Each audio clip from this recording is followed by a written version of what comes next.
Good afternoon. This is a Devar Torah on Parshas Miketz. It is a special, very special Shabbat because it's also Chanuka and Rosh Chodesh, and I'm hoping to speak about all three in my Devar Torah. And the Parsha begins with the pasuk Yihi Miketz Shenatayim Yamim B'Faro Kolam Hine Omed Al Ya'ar. It happened at the end of 2 years. Pharaoh was dreaming that, behold, he was standing over the river. Now, what's the significance of 2 years? Because 2 years earlier, two servants of Pharaoh had been imprisoned. The wine merchant had been imprisoned, and the baker. They both had dreams.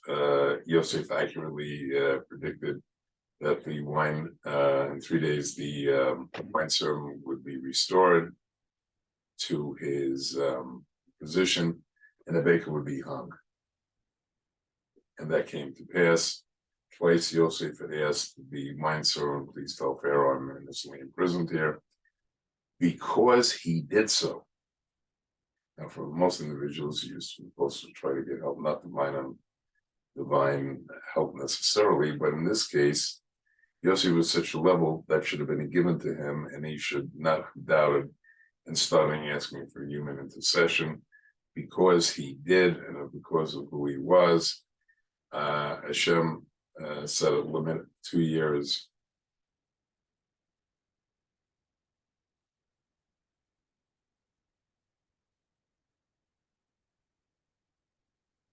Punishment, no longer, no less, to say Yosef, he should not have relied on human agencies.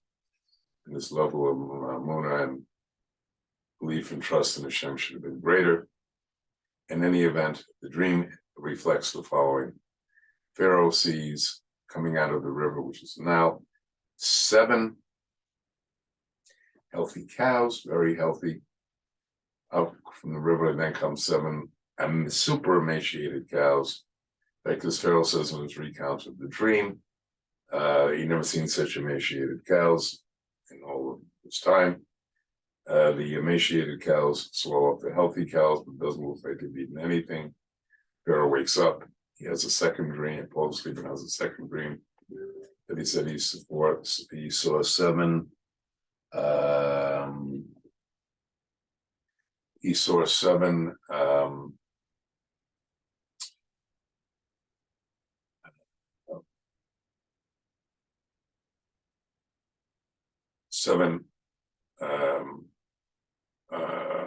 ears of wheat on one stalk, and very healthy. Again, up comes 7 more that are very,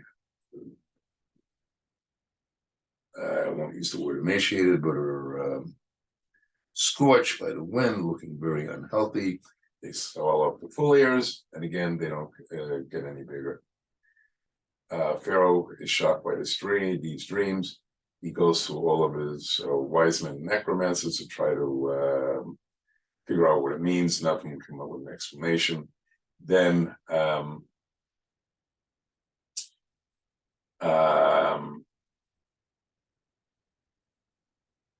Pharaoh's wine servant tells Pharaoh about Egypt and puts him in such a way that's as insulting and demeaning as Yosef as possible, about that he interprets dreams. Pharaoh asks him to come up, and Pharaoh recounts the dreams again. Yosef tells him that the guidance from dreams comes from Hashem. Hashem will provide for him. And it turns out, he explains, it's really all one dream. The 7 full cows, healthy cows, represent 7 years, and so do the 7 emaciated cows. And that there'll be 7 years of incredibly abundant harvest. And then there'll be 7 years after that of famine so bad. What's the symbol that the emaciated cows don't get any bigger? Is the famine will be so bad, both in Egypt and around the world, that the 7 good years will be forgotten. And why does he repeat it twice? Well, what is the thing of the years? Is to tell him that it's going to be happening very, Hashem says, may hastening to make it very soon. Yosef then suggests a solution that they get a wise man to build storehouses, make sure all the grain from the 7 abundant years is kept, so that there'll be plenty of grain during the years of famine. Pharaoh likes that, realizes Hashem is with Yosef, and therefore he appoints him as sort of a king sheni, a second level king, second only to Pharaoh, and gives him complete command of Egypt. He then goes out and stores the grain. And when before that, when he stands in front of Pharaoh, he's 30 years old. Now, it's very interesting, the fact that you'll be standing against Pharaoh, I'll be explaining more about. And then Yaakov hears that there was grain to be available. He produces, he tells his 10 sons to go down. He won't let Benjamin go down because travel has not been good for either Benjamin's mother or brother, and therefore he feels concerned about that. So what happens is he's given a wife, Hasnot, who they have 2 children before the famine starts, Ephraim and Menashe. Like those names of the children we used to bless our sons every Friday night. That our children should be like them. And then it gets even better.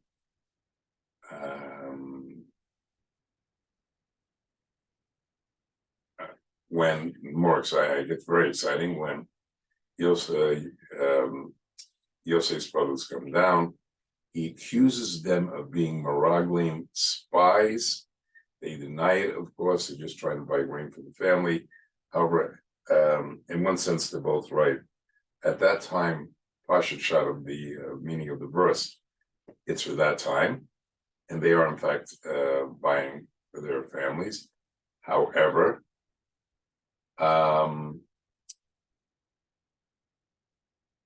what Yosef is saying is prophetic, because in a generation when Moshe and the Jewish people were in the wilderness, they're going to choose spies, Meraglim, who just scouted out the land of Eretz Israel, which was then Eretz Canaan. 10 of the spies slandered the land and are ultimately destroyed. But because the Jewish people refused to rent them when they could have, that created a major problem,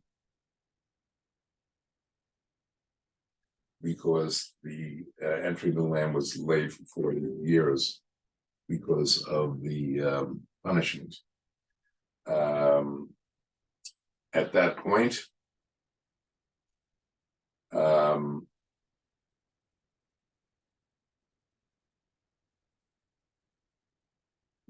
neshamas of those spies are a giggle, a reincarnation of the 10 brothers, so they're both accurate.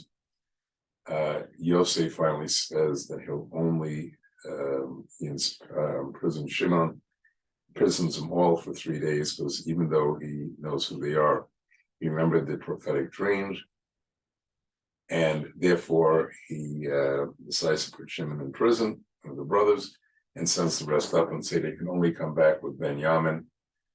Yaakov is very reluctant to do that. Ultimately, he sends him. Yehuda promises to protect him. And then they go back.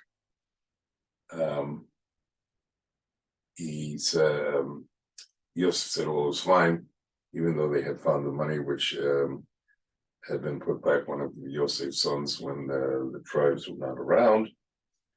He then, they then stick a wine cup of Yosef, which is actually for divining. It was sort of an Avodah Zorah type, idol worshiping type device for tracking people using dark powers, the klipot, impure forces. And Yosef then calls back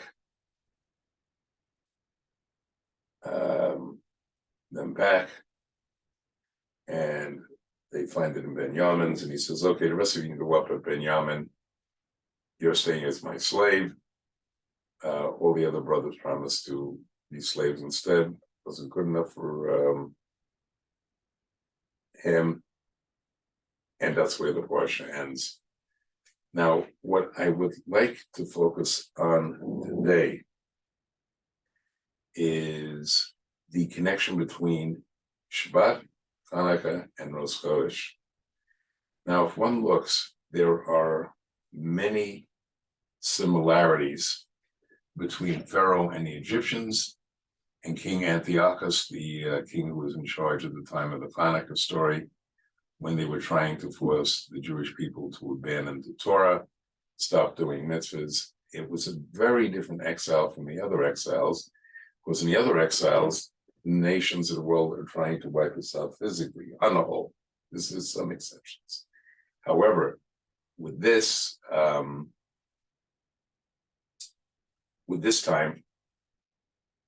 they didn't want to physically destroy the Jews.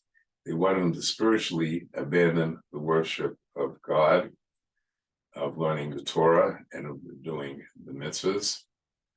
And it was that, and that was a struggle that was going on. Now, in Mitzrayim, we're going to see, we also have a king ruling by dark forces. And these dark forces were so strong, the tomb of the klipot, that even 3-year-old boys could perform what's incorrectly translated as magic, but could perform incredible events, creating things ex nihilo, out of nothing. And that was because they were very tied in to the powers of Tuma and corruption. And what does Yosef represent? Well, as explained by the Rav Shimshon from Mastropoli, a famous Rav in the Ukraine in the 1600s, that what was going on here? It's explaining that each one of the Avot, Abraham, Yitzchak, they both had a side of certain impurities that they inherited from their idol worshipping ancestors. Now, that was true. And what happened is there was one good son produced by Abraham, which was Yitzchak. There was one son who was Harasha, an evil person named Ishmael. And from the negative side of impurities of klipot. Then the same thing with Yitzchak, because he also produced an Esav, as well as Yaakov, again, the impurities. However, as it goes on to explain, when it comes to Yaakov, there was no tumah attaching to him even before he had children. And so nothing would attach to his children. So when it says that Yosef was in front of Yaakov, in front of Pharaoh, when age 30, it's talking about how he represents, without going into all the gematrias, that he represented purity. It was a contest of his purity against the tumah and imperfections of Pharaoh and his people. They're in fact one of the most corrupt nations in the Middle East at that time. And in that sense, that's in one sense from the story, that's in one sense dealing with that challenge. And let's look at Greece. The Greeks represent darkness. In the Bereshit Rabbah, in the second pasuk, second verse of the Torah, it says the world was tohu v'bohu choshech b'nei tehom. The world was desolate, empty. There's other ways of translating it. And there was darkness on the face of the waters. Each one of those, one in Midrash Rabbah, represents one of the four exiles. Egypt represents the exile, represents darkness. Now, how does it represent darkness? We often think of Greece having an eye for external beauty, which they do have an eye for. However, it's a very surface, cold and sterile. If you see their architecture, the ancient Greeks, it was geometrically balanced, but had no real warmth to it. And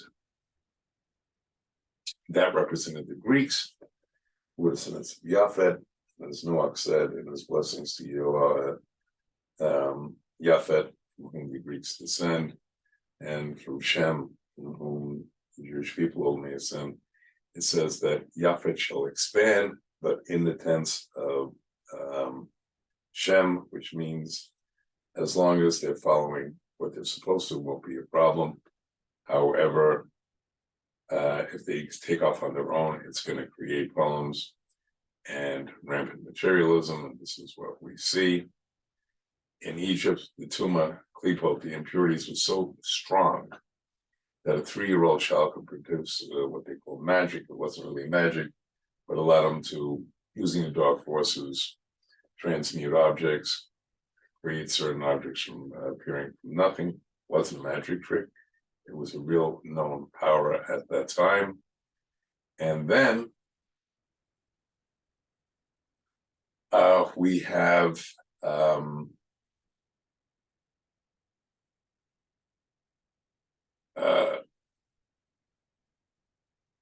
that type of darkness, Klipot, impurity. In fact, one of the jobs of the people, I'll be explaining this more when we get to Sefer Shmos, was to pull sparks of Kedusha out of the impurities of the Egyptians. And that's one form of darkness. Now, the Greeks representing, and their darkness, besides being surface and sterile, is that they believe that the human body and humans as such were the ultimate creation. They did not recognize the monotheistic God, and and not only were the human center of perfection, they said the male body was greater beauty than even the female body, and having done that, they had a totally physical world, just like the Egyptians. The Egyptians was based on physicality also. And if you look at the whole dream, it's number 7. 7 cows, 7 unhealthy cows, 7 healthy stalks of grain. Heaven has 7 non-healthy, because the Egyptians, like the Greeks, lived strictly in the physical world. The number 7 usually represents the world of things in the world, potential, that Klipa Noga, that have potential for either good or bad. give one example. Take something like grapes, they can produce wine, and wine can be used to sanctify Shabbat and other times, special times. Or if it's drunk excessively, it can lead to the alcoholism. And none of us should ever get that. And they couldn't see, now that's the positive. The negative is to take that same grapes, same wine, and become an alcoholic or become drunk from it, which is a totally destructive purpose. So it can go either way. The Jewish people represent the number 8. 8 is going above nature. We don't see things as nature. We see everything connected to God, everything from God. And this was a concept the Egyptians wouldn't recognize, Pharaoh wouldn't recognize, and also the Greeks didn't either. And this is why they could not tolerate Jewish religion, because it was antithetical to their teachings, to their darkness. And how is that? How does that occur? We see some examples of it. The 3 mitzvahs they outlawed on pain of death. One of them was the bris milah. Bris milah means putting a sign of the covenant of Hashem with the bris milah, circumcision, in a very intimate part of the anatomy, and so showing that all drives, even drives for intimacy, need to be done in a spiritual way, under the guidance of God's laws, Torah, and that again was antithetical to the Greek way, which was the worship of the body, as illustrated by the ancient Olympics, among other things. And second of all, the second mitzvah that was prohibited was that of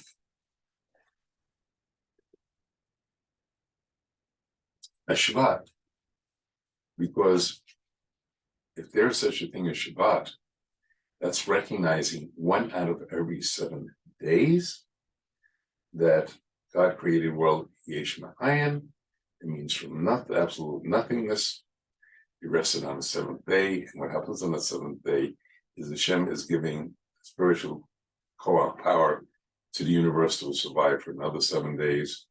If that's the case, man is not the center, he is subservient, and that was anathema to the Greeks.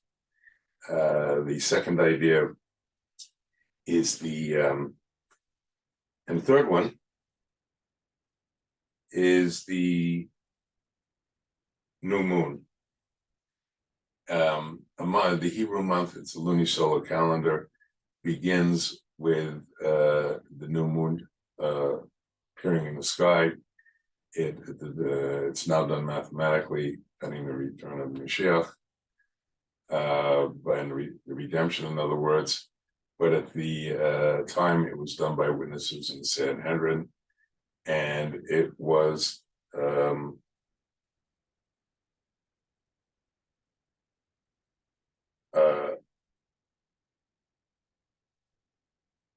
showing that time is something. Holiness, because it was Sanhedrin, as I said, that declared it the central spiritual court, Jerusalem. And that same time, which is the most impersonal of forces, time goes by, the earth revolves around the sun, people age, time keeps going on, nobody can stop that. So if we're doing that, it's showing that not the time is something, again, subservient to God. And if one's concentrating on such things in recognition of God and mitzvahs, one can't pursue the material pursuits of Greece, ancient Yavan, Greece, or Mitzrayim, ancient Egypt. And as one of the counters of that is light of the menorah on Chanuka, which can only be looked at. It's not allowed to be used to read or for any other purpose. That's why we light an extra candle. And what we see when there's a mitzvah to look at the light of the menorah for at least half an hour after it's lit, the significance being it represents the organuz, the spiritual light with which Hashem used in the creation of the universe. And it represents a certain amount of that light, which can elevate us spiritually and again take us away from the mundane matters, physical matters, material matters pursued by both the Egyptians and the Greeks. As we are learning, as we are seeing the lights and enjoying Hanukkah, may we all benefit and elevate ourselves and truly embrace that holy light and pursue a world permeated and guided by spiritual matters, the Torah and mitzvahs. And I would like to wish everyone a Shabbat Shalom, good Shabbos, a Chodesh Tov, and Chanuka Sameach.